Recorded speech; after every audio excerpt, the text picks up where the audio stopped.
Labas vakaras Info studijos žiūrovai. Šį vakarą studijoje pas mus svečiuojasi Švento Kazimiero ordino Šiaulių komtūrijos komtūras aktorius Vladas Baranauskas. Labas vakaras. Labas vakaras, labai malonu būti pas jūs studijoje, bendrauti su šiauliečiais ir Šiaulių apskrities žmonėmis. Ir tiesiog mums kaip komtūrijai tai yra didelė šventė, kad pakvietė televiziją ir mes galime visus pakviesti į baigiamąjį Švento Kazimiero švenčių jubiliejinį koncertą, ne jubiliejinį 29 dieną, kurį teiksime šviesuoliams savo premijas, prizus, pažymėsime juos. Ir taip pat pristatau antrąjį svečią, kuris vieši šiandieną pas mus studijoje. Tai choro dirigentas ir pedagogas, Šiaulių miesto garbės pilietis, Švento Kazimiero ordino narys, maestro Sigitas Vaičiulionis. Labas vakaras, Sigitai. Labas vakaras. Mes šį vakarą kalbėsime laidoje apie tai, kaip kovo 4-ąją prasidėjusias Švento Kazimiero iškilmės Šiauliuose vainikuos kovo 29-osios šviesuolių garbės ženklų įteikimo ceremonija. Na, o po jos muzikos valanda Viešpatie, mes esame lyros tavose rankose. Būtent šios muzikinės dalies koncerto meno vadovas Sigitas Vaičiulionis. Tad apie tai išsamiau ir papasakos studijoje viešinti svečiai. Na ir sakykite, kada ir kur prasidės ši graži ceremonija? Ta dieviška, ta šventa ceremonija prasidės pietinio bažnyčioje švenčiausios mergelės nekalto prasidėjimo 12:30, kur šis sekmadienis yra ypatingas tuo, kad tai yra verbų sekmadienis ir po šventų mišių bus 14 valandą įteikimas nuostabiai smuikininkai, super talentingai Agnei Marozaitei, Sondeckio mokykla, kurios mokytojai yra Šiaulių miesto garbės pilietė, mokytoja ekspertė Nijolė Prasevičienė, o taip pat visų mylimam, nuoširdžiam kunigui, klebonui, Gintarui Jonikui. Toliau bus nedidelis koncertas. Kas, sakykite, dar be jau išvardintų jūsų asmenų, kas dalyvau šitoje ceremonijoje, kokie galbūt garbingi asmenys? Turėtų atvažiuoti iš Vilniaus mūsų Švento Kazimiero ordino didysis magistras Henrikas Armoška Eismantas. Taip pat turėtų atvažiuoti iš Kauno kontūrijos, Utenos kontūrijos, Panevėžio kontūrijos atstovai. Turėtų dalyvauti jo ekscelencija, mūsų vyskupas. Turėtų dalyvauti, noriu pasakyti, visada visi šiauliečiai. Dėl kad Šventas Kazimieras yra Lietuvos dangiškas globėjas, tai yra automatiškai jau mes dalyvaujame tose iškilmėse. Na ir gal priminkime mūsų žiūrovams apie šių iškilmių pradžią, Švento Kazimiero ordino lelijos garbės ženklo nominacijos įkūrimą, kada ir kaip prasidėjo ta visa pradžia. Man atrodo, 2013 metais, kada visų gerbiamam, mylimam, dieviškam maestro Regimantui Adomaičiui, Dagilėlio choro vadovui buvo suteiktas angelo globėjo skulptūrėlė, padėka. Ir toliau mes visus apdovanojame tuos, kuriuos skaitėme, kad jie yra tikrai nusipelnę. Kiekvienas žmogus yra nusipelnęs būti apdovanotas, bet tarp tų visų yra visada iškilus dar žmonės. Profesorius Šiaulių miesto garbės pilietis Kazys Župerka, baletmeisterė choreografė Aldona Masėnienė.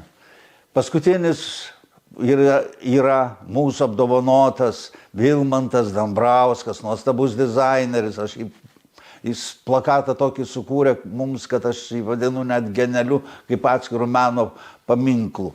Tai iš ties daug iškilių šiauliečių buvo apdovanoti, na, o jų nuopelnai kultūros ir įvairiose kitose srityse, ar ne? Taip.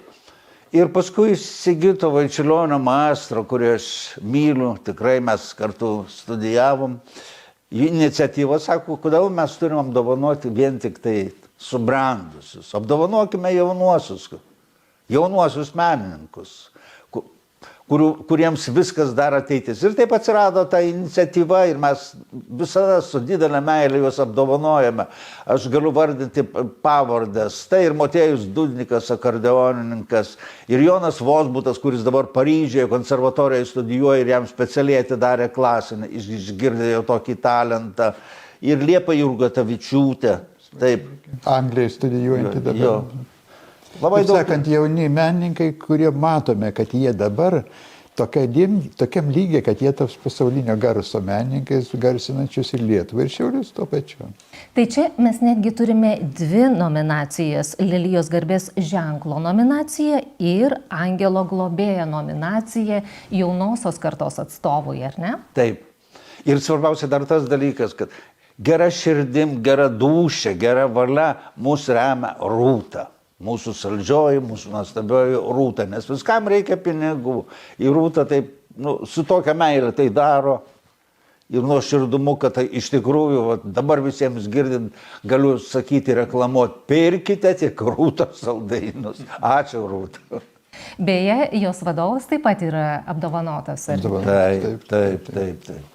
Nu, o po tos iškilmingos dalies jinai paprastai tikrai iškilminga gaunasi, nes kiekvienam žmogui, kai gauni apdovanojimą, tave vertina ne koks biurokratas sėdintis kabinete, bet žmonės susirinkę, nes mūsų komturėjai yra įdomiausi Šiaulių miesto žmonės. Net Šiaulių miesto garbės piliečiai. Kaip vyksta, sakykime, tas vertinimas? Ar tai siūlo miesto bendruomenė ar kažkokia tai komisija? Gali siūlyti bet kas iš miesto bendruomenės ir paskui mes susirinkę savo posėdį apsvarstame tą asmenybę. Ir tikrai šitą, kiekvieną kartą tenka rinktis ne iš vieno, patikėkite, nes iškilių žmonių Šiauliuose tikrai labai daug. Tai būna netgi sudėtinga užduotis išrinkti. Taip, tas ir yra. Ir jauna menininkai labai sunku, nes tikrai talentingų vaikų yra Sauliaus Sondeckio menų gimnazijoje, aplink menų mokyklose Šiaulių regione, o pačia mieste Angelo globėjo suaugusiems, tai tikrai labai sudėtinga. Mes jau rugsėjo mėnesį įsiunčiame visas meno mokyklas, kviesdami pristatyti kandidatus. Rugsėjis, spalis, lapkritis, gruodis, sausis. Yra daug laiko, kad jie ten galėtų ir atsiskleisti, kad apsvarstyti, pasikalbėti, kad tai nebūtų taip. Ir iš to, ką jie mums pasiūlo, mes tada žiūrim, kaip, kas, kur, ką svarstam. O tradiciškai, tai tada po to iškilimas eina tokia lik ir meninė dalis, tokia dvasinė dalis, kai paprastai koncertuoja tas menininkas jaunasis, kuris apdovanotas, ir kviestiniai. Tai arba kviečiame koncertuoti tuos, kurie buvo apdovanoti, kaip šiemet, pavyzdžiui, Adriana Balsytė dainuos koncerte. Profesorės Irenos Milkevičiūtės studentė 3 kurso, pernai jinai buvo apdovanota, mūsų nominaciją gavusi. Taip pat dainininkas, tenoras, operos solistas Juozas Janožas, minėtas kunigas Gintaras Jonikas turi ne tik tai gebėjimą padėti žmonėms ir savo bendrovė ir miestui, bet puikų balsą turi ir jis padainuos. Taip, kad ne visi dar girdėjo turbūt dainuojantį, ar ne? Mišiuose, kad gieda kunigas įprasta, bet taip pat tikrai. Taigi toks sakralinės muzikos valanda, kuri palydės tas iškilmes. Kągi, su nekantrumu laukiame šio iškilaus, gražaus renginio, tiek laukia turbūt nominuotieji, tiek svečiai į jį atvykti. Tai pabaigoje dar kartelį pakvieskime visus. Mėly šiauliečiai, mėly Šiaulių apskrities žmonės ir ne tik Šiaulių apskrities, laukiame jūsų atvirom širdim, atvira dūšia, atvykite. Kovo 29 dieną, sekmadienį, į pietinį rajoną, į Švenčiausios Mergelės Marijos bažnyčią, kur bus 12:30 šventos mišios, verbų sekmadienis ir 14 valandą garbingas, iškilmingas, su fanfarais, su trimitais mūsų apdovanojimai ir koncertas. Labai laukiame jūsų. Ir jums šventė bus, ir mums šventė. Ačiū mūsų svečiams, kurie šį vakarą atvyko į Info studiją. Dar kartą žiūrovams priminsiu, svečiavosi ir apie tokį gražų iškilmingą renginį. Mums papasakojo Švento Kazimiero ordino Šiaulių komtūrijos komtūras, aktorius Vladas Baranauskas ir choro dirigentas ir pedagogas Šiaulių miesto garbės pilietis, maestro Švento Kazimiero ordino narys Sigitas Vaičiulionis. Ačiū, kad atvykote, gražaus renginio. Ačiū, kad klausėtės. Ačiū, kad pakvietėte.